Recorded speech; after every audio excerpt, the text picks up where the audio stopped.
Welcome back to the Data Professor YouTube channel. Today, we have a very special guest on the channel, and it's Tina Huang. And currently, she's working as a data scientist in one of the FANG companies. And today, we are very fortunate to have her to share her experiences, her tips and tricks on how to break into data science, and also her perspective as a data scientist at FANG. And so without further ado, let's get started. Thank you so much for having me. It's a big pleasure. And I've seen many of your videos and also the collaboration video with Kenji. And then we also were in the Discord chat server. And so, yeah, I think it's a great opportunity to talk to fellow YouTubers in data science. And I think that your experiences and your perspective would be a lot of benefit to the data science community and also the subscriber of this channel. And as I have recalled from several of your videos, you're coming from a pharmacology background, right? And you also made the transition to become a data scientist by having bioinformatics as your stepping stone. Would you like to maybe provide your background? Yeah, so as you mentioned, I started off in pharmacology. I was pre-med, but decided I would be a terrible doctor, so stopped being pre-med. And then I worked in bioinformatics for a year doing research with a professor. I was a research assistant, and that's how I kind of taught myself art, learn how to code, and also just realize how important it is for the future, because I could see bioinformatics and data science just becoming like way, way bigger, right? Just watching what's happening. And also because I was working in research, I realized how much data there was and how much need there was to actually analyze it.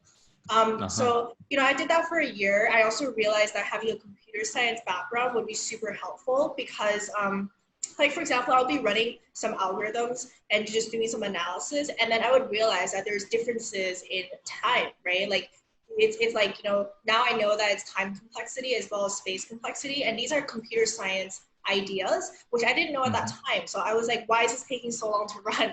I can't figure out how to like debug this program that someone else wrote. So I realized how important that would be. And I did my master's in computer science at the University of Pennsylvania. So yeah, that's how I went. I did my computer science degree. I also interned at Goldman Sachs last year while I was also doing data science. And then now I'm a full-time data scientist at one of the FANG companies. Wow, that is a great accomplishment that you have made. And maybe we could explore a bit more detail into the research that you were doing in bioinformatics. Could you maybe discuss or describe your project with us here? Yeah, for sure, for sure. Wow, that was like a few years back. Let me try to recall. Okay. Okay, so yeah, I worked, my principal investigator, we were like a purely bioinformatics lab, which is quite rare at that time. Used to be like, you have your principal investigator doing like wet lab stuff, and then other people would do some of the analysis. But we were like purely bioinformatics. It was in cancer research, and we were looking at the genetic information and genetic mutations that define specific cancers. So my role, the paper that I ended up like writing with a professor, it was about detecting mutations, or more like networks of mutations that define specific cancers. So the whole idea was that there are certain mutations in cancers that are really common, like P53. Then if you have that mutation and you have cancer, that's something that's really, really common. But there's also like a really long tail in terms of other mutations that you can possibly have that would then contribute towards you getting cancer. And that long tail was not very well explored. And the big reason for that is because for those long tail of proteins or mutations that are there, the effects are not as significant. So it's more like accumulation of different mutations that ended up pushing you over the edge, and then you got cancer in the end. So I was looking at these networks of mutations, specifically looking at kinase mutations, and seeing how that defines different cancers. I was able to say that a lot better 3 years ago, so I apologize for being a little bit rambly there. Yeah, that's crystal clear. Yeah. Yeah. Yeah. I also worked briefly into P53 as well, like looking at the protein-protein interaction between P53 and MDM2 and trying to find inhibitors that would be able to prevent such interaction. And so that would be essentially be like an anti-cancer drug. And so that was several years back. And I guess it would be an interesting project to also explore, maybe in one of the tutorials on my YouTube channel. And actually, I was thinking of maybe creating a data set and then releasing it on Kaggle so that maybe other aspiring data scientists could also play around with such data. And I'm also exploring the idea of maybe like creating this kind of like open data set and then allowing the subscriber base and also like the data science community in general to also contribute kind of like a what do you call it, like a crowdsourcing, is it, Mm-mm. kind of project where anyone could contribute their own way of doing data science, applying their own unique machine learning approach in order to tackle the data set that we might be sharing. And whoever has like the most accurate result, maybe we could publish it together. I mean, it would be like a virtual joint publication somehow. And it would also be a great opportunity to obtain an extra, publication that you could put in your resume or CV without doing any formal lab internship. And so the internship would be virtually via YouTube. YouTube will be like our research lab. And so I know that that's a crazy idea. Yeah. I think that would Yeah, be. would love to have you join as well. Oh yeah, yeah. I was super Yeah. interested. That's like amazing. Like, I talk a lot about how doing research with a professor, if you're like still in school or around that age, is like the best data science project. And this is literally an amazing opportunity to do it virtually. And you're going to be working with data, you're going to have mentorship from people. Yeah, I just think this whole idea is amazing. I do have one Awesome. question though. Yeah. In terms of that data set, like, do you have access to all the data already? Yeah, so the thing is, it'll be original data set. So we will manually download, compile the data, and also curate the data so that it'll have like pretty much as high quality as possible. Meaning Mm-mm-mm. like we'll as much as possible try to handle all of the missing data, and it'll be pretty much like but also it might also be good practice. So we might also make a version where it might be a bit dirty. And so it would also offer opportunity for the aspiring data scientists to clean the data as well. So maybe we might have like two versions to play around with. Gotcha, gotcha. That would be so amazing because I think one of the hardest things about doing bioinformatics and you're not in a research lab is the access to data. At least like when I was working at that time, a lot of the data that we had were actually proprietary data that we sourced from different labs or Uh-huh. hospitals around. Right, So right. yeah, like that was like a huge challenge in terms of just the amount of data that was available. So yeah, if people have that chance to just play around with the bioinformatics data set. That would be super, super cool. Cool. Right. Hmm. Yeah. So let's move on to the second question. Yeah. So you're currently a data scientist at one of the FANG companies.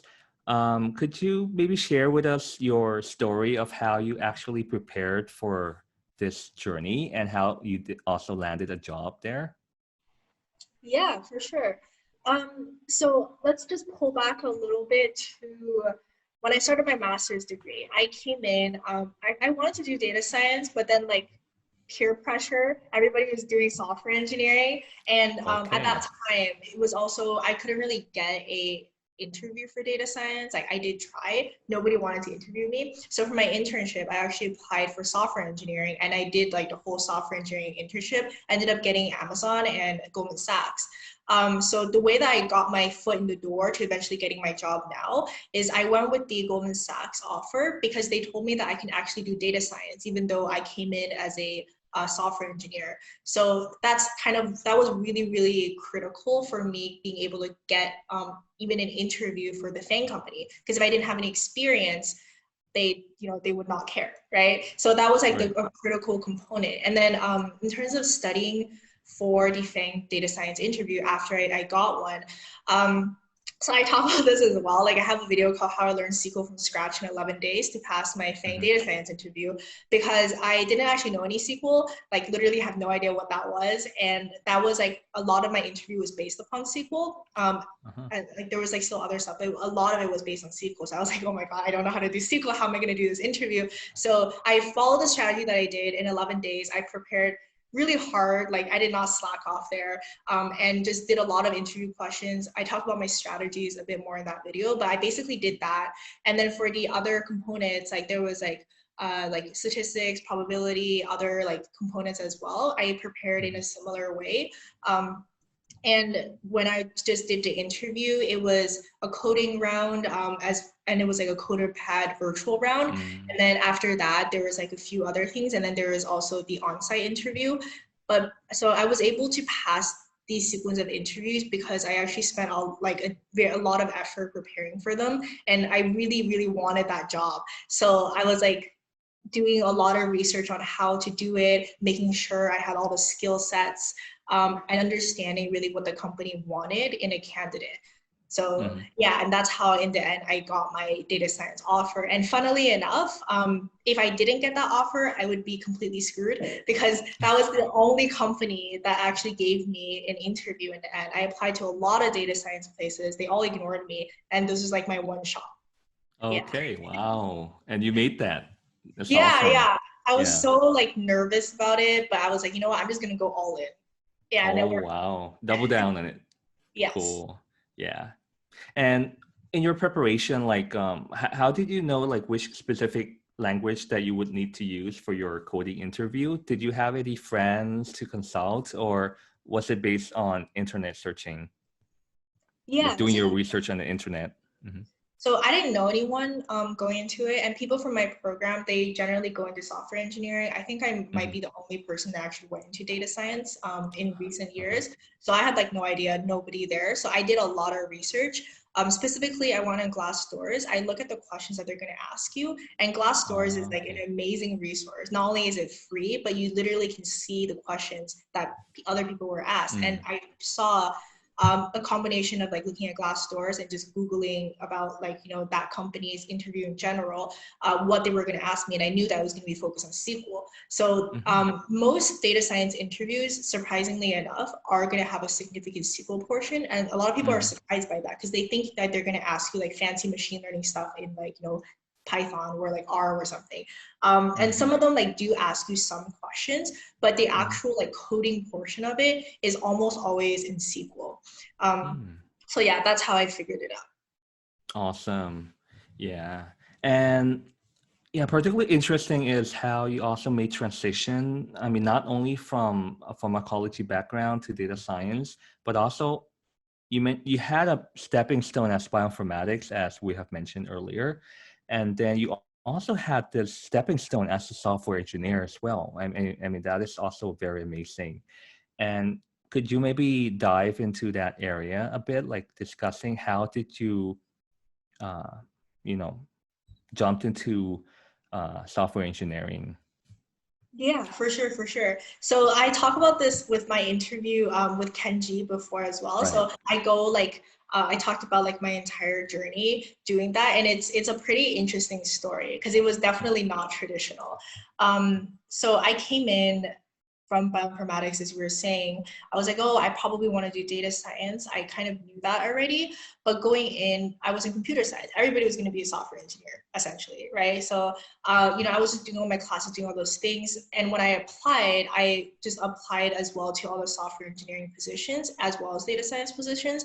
And literally, I just got rejected from every single data science position I applied to. So it wasn't like that much of a choice on my part.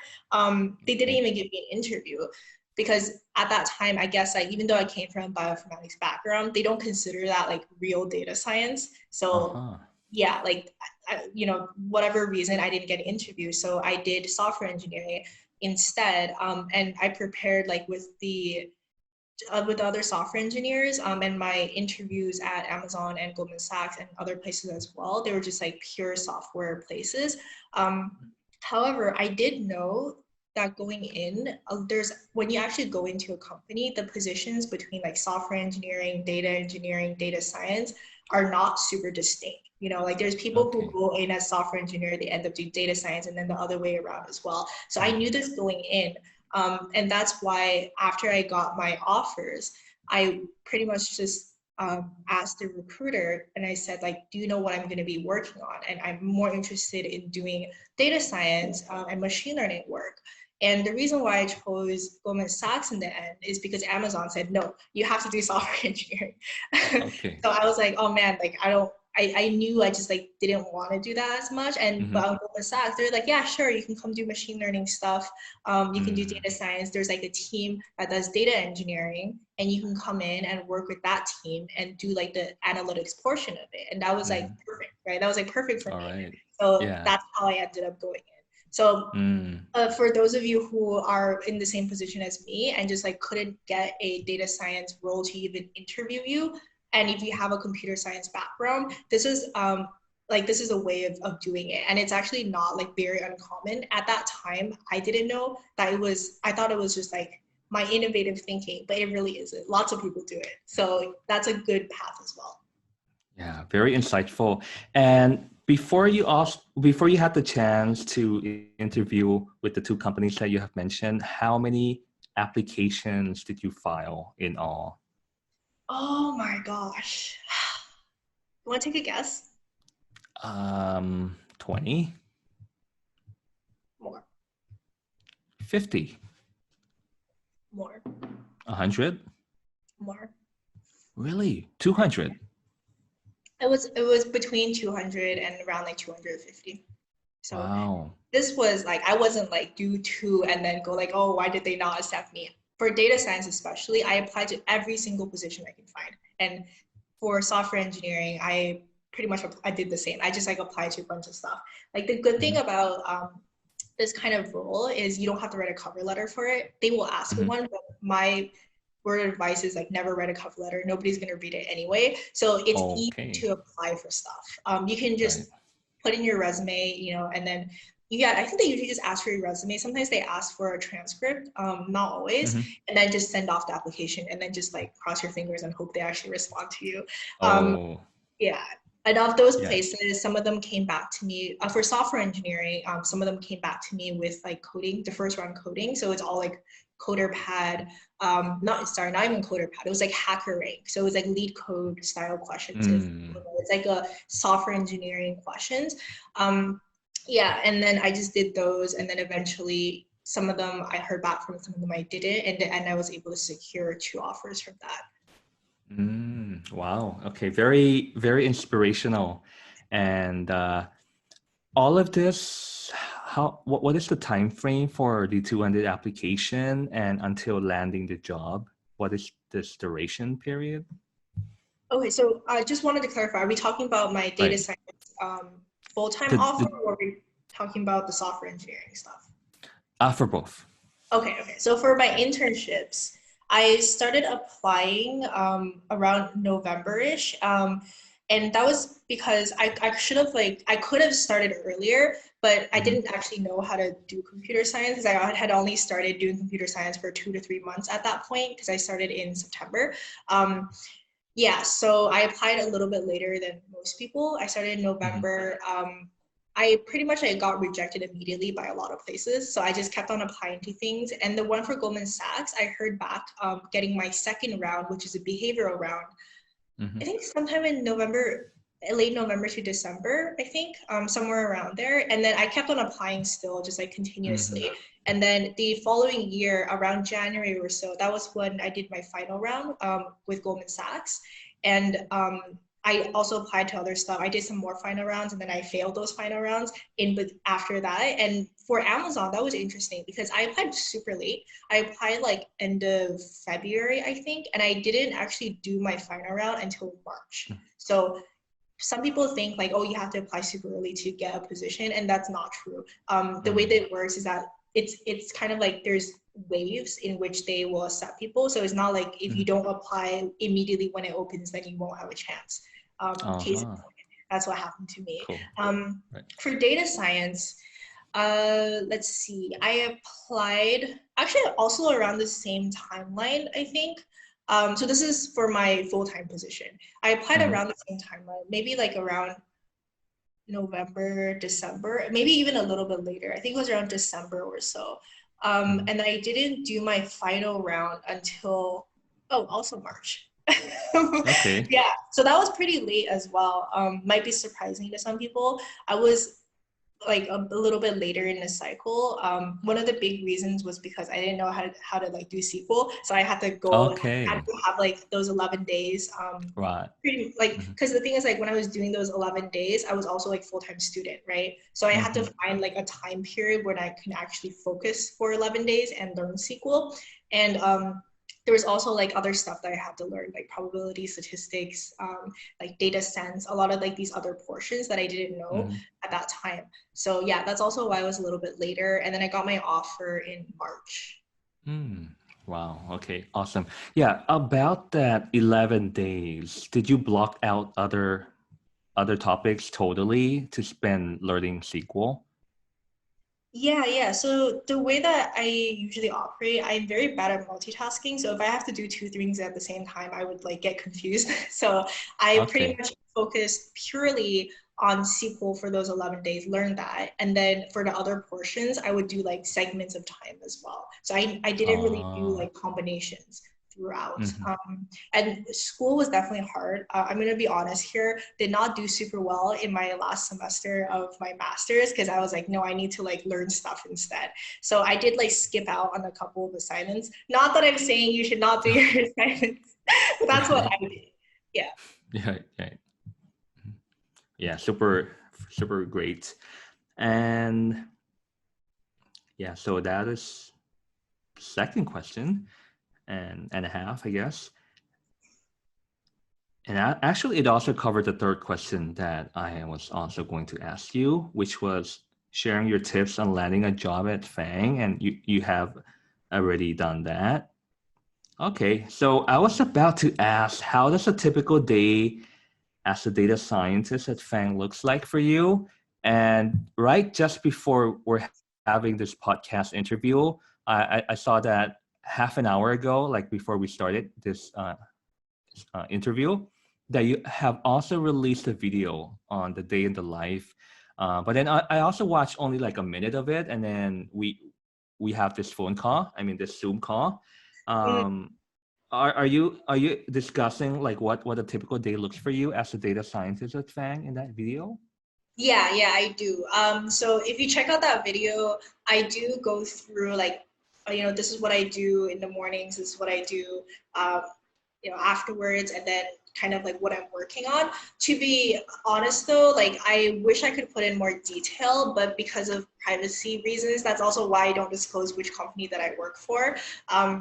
So I can't say like I can't show you my code or anything, and I also can't say that I'm exactly like working on this. But I do tell you the structure of my day, and also like what it is that I'm working on in terms of the time periods of it. So do check out that video. I'm actually pretty proud of myself because that was my first video that I filmed that wasn't a talking head video. It was really hard because I don't actually know how to use a camera. So there was a lot of trial and error where I would just be like shaking my camera up and down, which is apparently very bad for footage. So check out that video. I'm proud that it turned Awesome. out okay. Right. Definitely we do that as well. Yeah. And actually, like for myself, I mean, I also predominantly have like talking head videos. And so maybe I'll check out that video and maybe that might inspire me to make a similar video as well. Um, yeah. And let's move on to the next question. I was going to ask you, how did you learn coding? You briefly touched upon that you learned R during the course of your bioinformatics internship. And did you also pick up Python as well? And if yes, like when? And which one are you using right now as a data scientist? Yeah, for sure. So I took one class in Python, like Intro to Python, when I was in university in my last year. I don't really count that as much because, to be honest, I was just like so stressed out because I didn't know what to do with myself because I didn't want to be a doctor anymore. I didn't really pay that much attention I ended up taking that class like pass fail, so I passed, but I didn't really like learn that much from it. So my coding really started when I was doing bioinformatics. So I don't even know why the professor hired me because I didn't know how to code. I didn't know any bioinformatics, but he was like, okay, sure, you can come work for me. So then I came in not knowing how to do anything. And the lab was based in R and I had never seen R before. So I learned on the job. I did like stay up quite a few nights and just kind of annoyed everybody around me asking questions about how to do things. What was really helpful though was because I was working on a project at that time. So I was very focused on what I had to learn, and it was also much more motivating than just, like learn R. Like there's just so many things that you could possibly learn. So it really helped me focus, like, oh, I need to like figure out how to import stuff into R, right? I need to figure out how to like change the date stamps. I need to figure out how to like do aggregation and how to make plots. So as I ran into each thing that I didn't know throughout my project, I would then just go and learn those steps. So yeah, to be fair, my project ended up taking longer than it should have, but I also learned so much along the way. And my professor, my PI was so nice, even though I kept on asking him really basic questions, he was always like super nice and helped me along the way. And yeah, like that's kind of how I learned R. And then when I did my computer science master's degree, that's when, hardcore coding comes along. In my first semester, I learned Java, I learned C, I learned C++, I learned pretty much like assembly code as well, JavaScript. Like I just learned like everything because it was so accelerated. So I had to learn pretty much the first 2 years or so of undergrad degree within 1 year. So everything was just like crammed in. I learned about all those things. And then for Python, I didn't actually code in Python until my second year of my master's. And that's when I was doing data science electives. And since most data science is based in Python these days, that's when I picked up Python again. And because I already knew a lot of the other programming languages, especially with R and the way that it works, it's very, the idea is very similar to pandas. So I was able to pick that up relatively quickly as well. And I think the last question was like, what do I use on my day-to-day life? Right. Yeah. What do you use as a data scientist right now? Yeah. So I use like I don't know how much I'm allowed to disclose. So I will just try to like go on at this a high level. Yeah. High level. Please don't fire me, HR. I really like my job. So I do like a significant amount of SQL. You'll be surprised by how many answers can actually be like solved using SQL. And it's like fast, it's much faster. And, like when you're querying larger data sets. So a lot of that, and it really depends because I feel like as a data scientist, especially in industry, a lot of your work is less based upon what you're doing, but based upon what problem you're trying to solve. So the general idea is the faster and more efficient that you can solve a problem, the better it is. So if you can use SQL to solve a question, then you don't go make a machine learning algorithm, right? So it kind of goes from the simple to more complex. So depending on the problem that I'm trying to solve, my most like basic one, I will always start with SQL. If I can't answer that question, then I would look into like using Python and doing some like manipulations there. And then if like, I have to use machine learning, then I will use like Python for machine learning as well. So my general toolbox, I would say, is between like SQL, some like statistical software, and Python. All right, cool. Yeah, thanks for sharing your tips and tricks. And coming from a non-technical background as a pharmacology background, which is similar to mine. Mine was coming from like a biology background. And was learning to code difficult for you? Yes. It was very difficult for me because I think it was the mindset that was so different in biology. Especially if you're doing like an undergrad in it, a lot of the classes that you're taking are just like memorize these pathways, right? You just have to like memorize random things. For me, because I did pharmacology, it was like memorize all these drugs and how they work. So, for me, I like when I was like, okay, I have to memorize everything and understand it. But when you're going with coding, it's about problem solving, and I think that's a skill set that really isn't taught for biology students. It's a little bit taught if you're doing lab courses or if you do research on the side, but just in terms of general courses, you don't really get to experience that. And because I didn't really have any experience with that, the problem solving part was something that was also really frustrating to me in the beginning, because when you're trying to memorize something, you just have to memorize it, right? There's no frustration there. The frustration is that you can't remember it. But with problem solving and coding, like the frustration comes from when you can't solve a question and where you don't know why something is not working. So my frustration tolerance was very, very low, and I had to build that up over time. Another thing is like, coding doesn't really require that much math if you're just like trying to write a script, but because I was doing kind of more like research-based stuff, which does involve like math and trying to understand like papers and algorithms and things like that, I had a very like weak math background as well. I did one calculus class and one like kind of biology statistics class, which is like not very rigorous statistics. So given my like relatively weak math background, I did have to self-learn quite a lot as well. Okay, yeah. And yeah, random question. What's your favorite text editor or IDE that you use for coding? I like Sublime. I really like Sublime. Sublime, okay. I should pay for it, but I don't. Oh, okay, yeah. Does it have any syntax highlighting for that as well? Yeah, it has syntax It highlighting. does.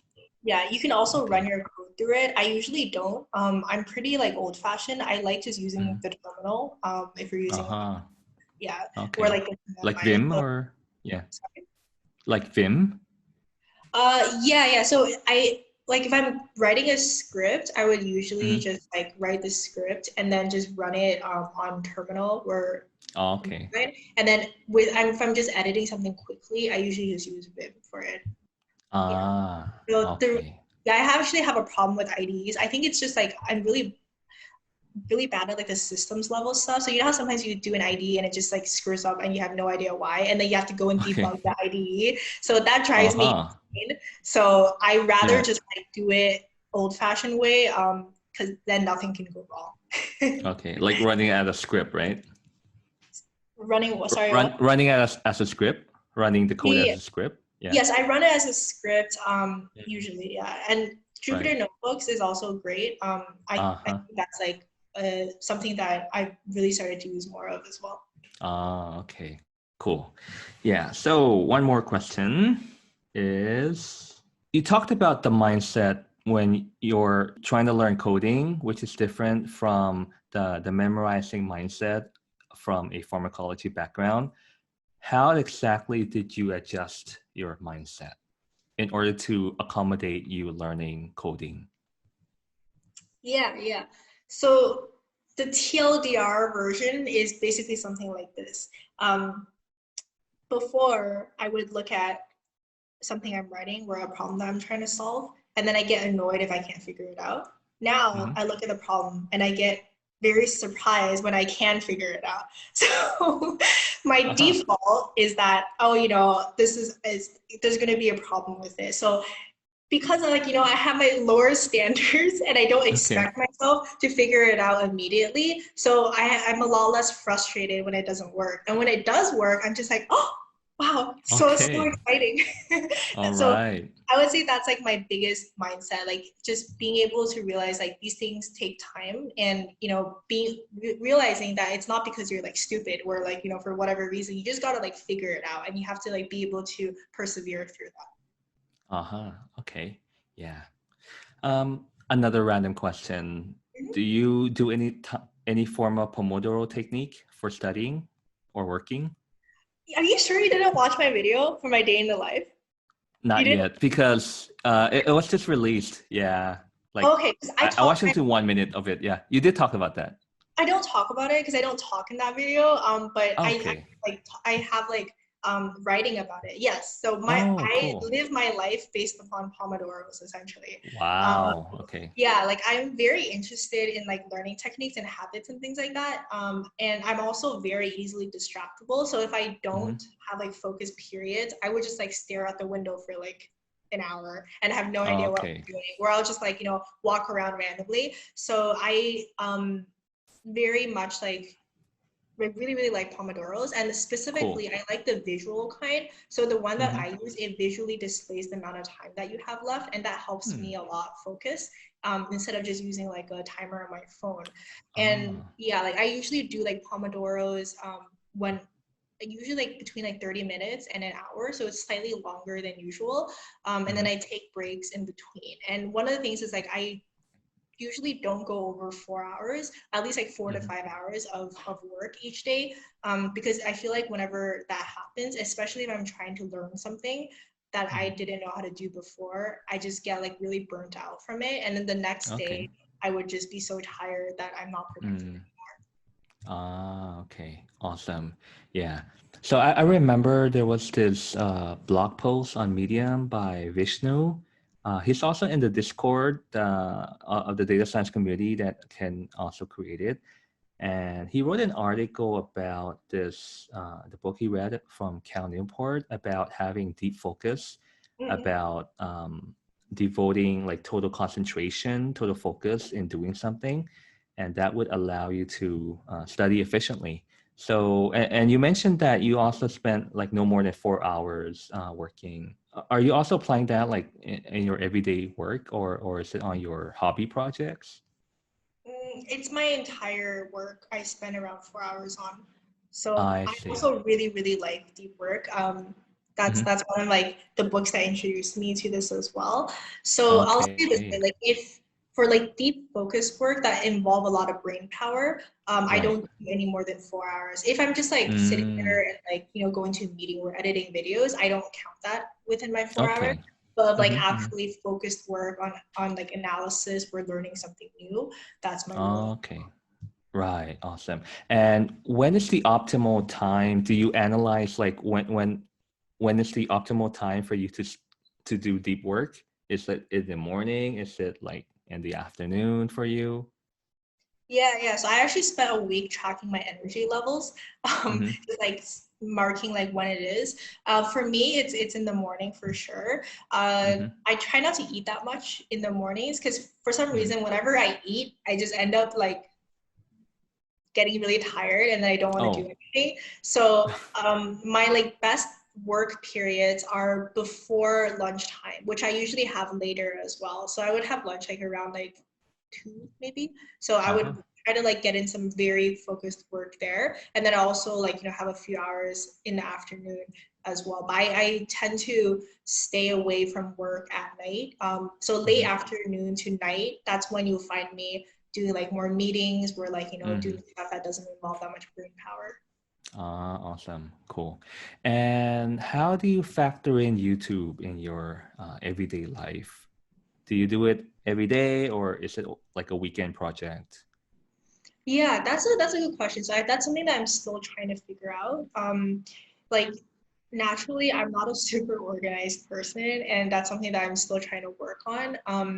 My general thing though is I would film. I'm trying to push out like 1 to 2 videos a week, so I Hmm. would film on the weekends.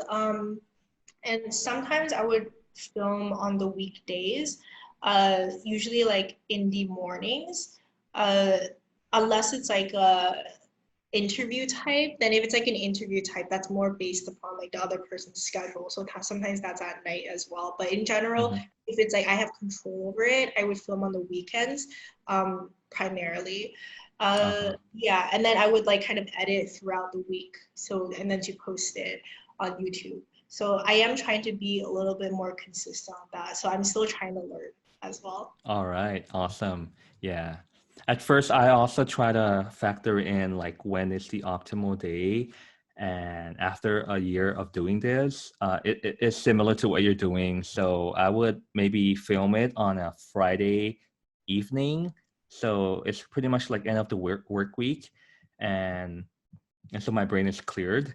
I try to finish all of the projects but still there's a lot of unfinished project as well. And so I would film like in the evening and then I would also edit throughout the week as well. So I would like batch film, like maybe 2 videos or 3 videos if I can. And Mhm. then I'll just edit, like bits bits each time, maybe like 1 hour a day or 2 hours a day. Yeah. And normally it'll be after my my daughter go to sleep. And so yeah, so bits every day.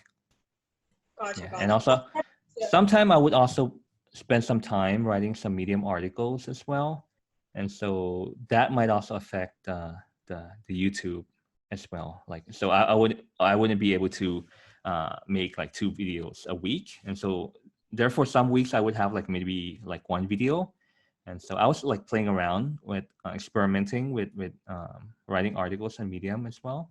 Yeah, Mm-hmm. and the thing I discovered was that the audiences might be similar. However, there might be audiences that might not watch YouTube, particularly like my channel. And so I would discover that whenever I post a Medium article, there would also be new subscribers coming in, because in the Medium articles, I would post a link to the videos that I have made. And essentially, the Medium article will be kind of like an article, like a complimentary version of the video. And so, yeah, so it's pretty much similar to kind of like the effect that a new video will give as well. Like I would notice that every new video would give a boost in new subscribers, and doing Medium article would also have the same effect. Let me show you. So I drew this on an iPad and I printed out this as like a poster. And so Mm-hmm. whenever I make infographic like this and share on like LinkedIn, and it would also have similar effect in kind of like getting more subscribers. And so yeah, and so the thing about the data science, what I discovered was like learning data science can come in many different forms.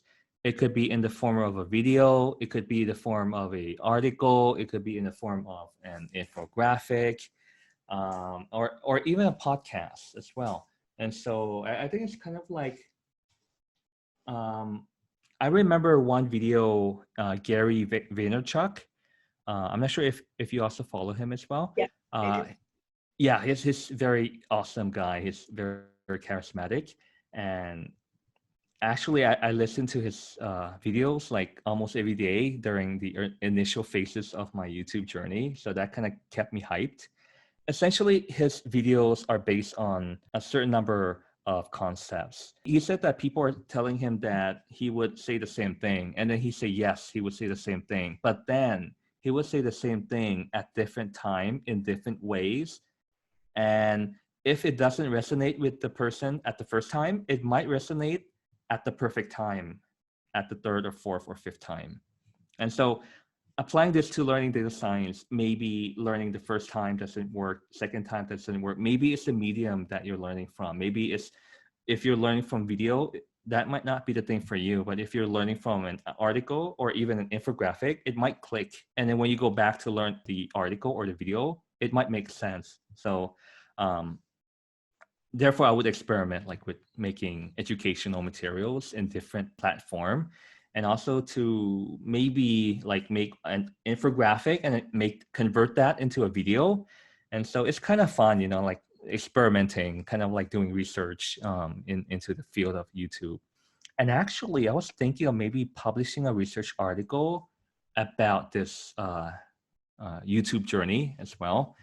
And yeah, I mean, I would love for all of you guys, Tina, Ken, Jamin, you know, like to maybe be a part of such a publication. Yeah, that would be awesome. Yeah, yeah, that would be amazing. I am so down for that. Yeah. Also, yeah, you what you were saying in terms of like different forms of learning and different styles. Yeah, that's Mhm. actually something that I really didn't think of because I pretty much just only do YouTube stuff. And that's my bias because I learned the best through video. And you're right, Mm, like there are people who learn better through infographics, for example, or like, right. medium articles. I was actually like talking to Ken about this and like some other people, and I was thinking Hmm. about starting to do Medium as well. And I feel like us chatting might have just pushed me over the edge on that one. Like, yeah, I Yeah. think I think I might start adapting my video content into like Medium articles as well. Is it like, would you say like the learning curve is hard to do that though? Yeah. So the fun thing was that Ken also suggested that I also explore Medium back then. And so the first article that I made was based on the first video that I made, which was how a biologist became a data scientist. And Yes. so I converted the content. So what I did was I exported the what do you call it, the caption into a file, a text file, and then I added more contents to it, added more examples to it. So essentially making the video script to be much expanded version of my earlier video. And then I also added a link to the video. So that also helped to, boost traffic on one another. And the first one didn't really get any significant view or claps on the Medium. They have this like would be like clap, right? So, and one and multiple claps could be made by the same person. So meaning that one person could make up to 50 claps on one article. And that was something that I just discovered. Like before, I thought like one clap, one person. So actually, it could be up to 50 claps per person, and so over time, I learned through trial and error, like what works and what doesn't work. So essentially, there was one article that kind of blew up. It kind of went viral. So it got like 150,000 views in a few weeks time, and it also boosted traffic into the YouTube channel as well. So that was pretty remarkable. And it was the article about how to build a simple web application, and it was based on one of the video that I made on my YouTube channel using Streamlit to build a data-driven web app. And I used a simple example of a finance data from Y Finance library.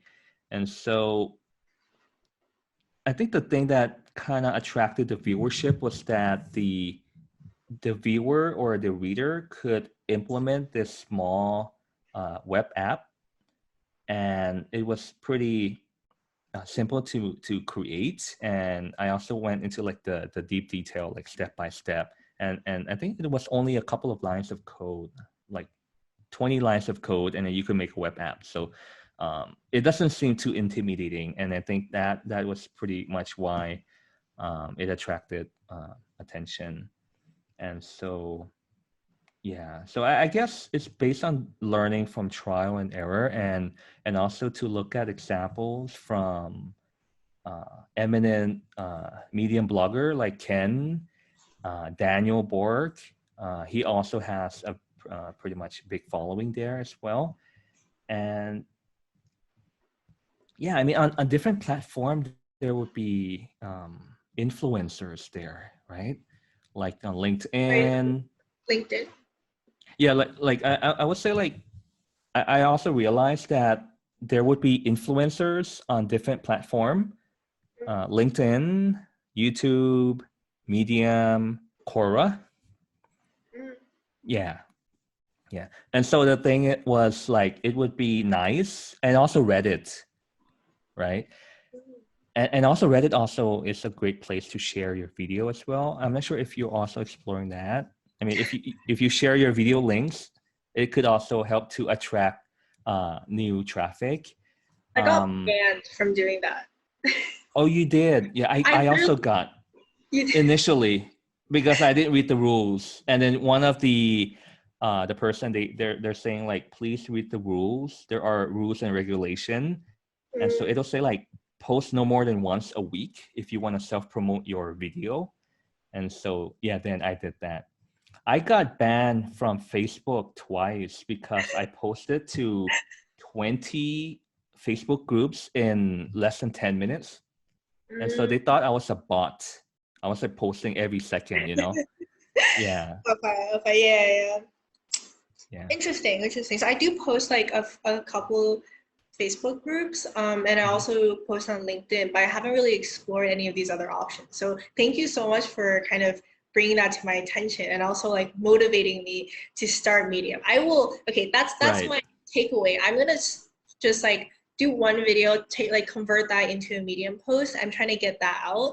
And then in terms of like Reddit, maybe I'll start off with like Reddit or Quora. Maybe Reddit, I'll like try to like figure out where to post. I'll have to like consult you on that as well because I actually don't know Sure. where to post. I just got banned from the Oh. where did I don't even remember what group I posted to, but I just like immediately got banned. So Oh, okay. Yeah. yeah. Sure, definitely. And also Twitter as well. Oh, I don't use Twitter. So I was planning to Yeah. start Twitter. And then like it was just so hard. I'm really bad with social media. Like I really recently started using LinkedIn, but before then I don't use any social media. I use Messenger hmm to talk to people on hmm Facebook, but I don't post anything. No, Right. no Instagram, nothing. So I was like, Uh, oh, yeah, I like also have Twitter. Instagram as well. You do? Okay, I need to follow Yeah, yeah, you. yeah. But I didn't recently post any content there. I hope to do Mhm. so in the future. Yeah, maybe make more infographic and then post that on Instagram. Mhm. Yeah. Yeah, that So would the be super. interesting thing was that I saw that on Instagram, like they have this carousel where you could have like several presentation slides. And so I saw that there was one person posting tutorial on how to learn Python Mhm. in Instagram, which was pretty innovative. I mean, who would have thought, right, that you would be able to learn Python in Instagram? Yeah. Yeah, that's pretty awesome. It's very innovative. Yeah, I might also explore doing that as well. Are you gonna do TikTok? Ah, I'm not sure. I mean, it looks interesting. I remember Kate. Kate is doing it. Who? Kate from what's it? Story from Okay. Data. Yeah, Story I know. by Yeah, Data. yeah, yeah, I know who you're talking Yeah, about. Okay. yeah. The other I, day she interviewed Ken on mm, LinkedIn. Yeah, yeah, yeah, yeah, I yeah. think Story by Data. Yeah, she has Some this yeah, Data Cated Academy. Yeah, Data she Academy. she Yeah, dedicated, right? Dedicated Academy, and she had a couple of videos on TikTok. Yeah, does she dance? I'm not sure. I think it was on data science. Maybe or maybe not. I'm not sure, but I think so. Yeah. Maybe you can, if you do TikTok, please. I would love to watch. I'm like Ah, literally deathly afraid of TikTok. okay. Apparently, if you do TikTok, you have to dance, and I'm really scared of dancing. Yeah. You have to select some songs, right, in the Yeah, yeah, background. yeah. You have to like select Yeah. songs, and you have to like move around. Are you a good dancer? No, no. My daughter is. Oh yeah, you just dance with your daughter and like while like introducing data science concepts. Yeah. Or maybe I should learn how to rap as well, right? Oh yeah, Rap data science. That data would be science rap. awesome. Yes, Yeah, yes. yeah. Okay, I think you should do TikTok. How about this? My takeaway is that I'm gonna start Medium. I'm gonna try to post on Reddit, and then you can learn how to dance and start a TikTok. Oh, yeah, that would be pretty difficult. I'm kidding, but yeah, that Yeah, I would love to watch that. That would be super awesome. right. Lots of Mhm. different like ways. Yeah, I just like didn't realize that there are so many different ways to actually share content and just like share Mhm. information. So lots of good learning for me. Right, cool. Mhm. Okay, I think we pretty much covered all of the questions, and maybe I mean, you're free to share your channel detail, and we'll also provide the links to your channel up in the card and also in the pinned comments. And Mhm. so, if you haven't yet checked out Tina Huang's YouTube channel, go ahead and subscribe, and we'll provide you the link. And Tina, would you like to tell the audience anything else here? Ooh, I am put on the spot. What do I want to tell people? Um, Why should they subscribe to your channel? okay, okay. Why Yeah, should you maybe you could subscribe? pitch to them. Yeah. Oh man, I'm really bad at pitching myself. I'm better at pitching like other people, other companies. Okay, okay, my pitch. Yeah, so thank you so much again for having me here. It was super awesome chatting with you. Like, and I learned so much just from our conversation. So you should check out my channel if you're interested in well, my recent video, Day in the Life of a FANG Data Scientist. If you're interested in transitioning into data science, or by doing like maybe a computer science master's degree, which is what I did. And also if you just want career advice in general, how to get into data science, especially how to get into like tech and FANG data science, you should definitely check out my channel for that. All right. Yeah. So thank you, Tina, for being on the channel, and perhaps we could also collaborate on a future video together. Yes, I would love Yeah. to do that. Okay. Thank you, and bye-bye. Bye. Thank you for watching. Please like, subscribe, and share, and I'll see you in the next one. But in the meantime, please check out these videos.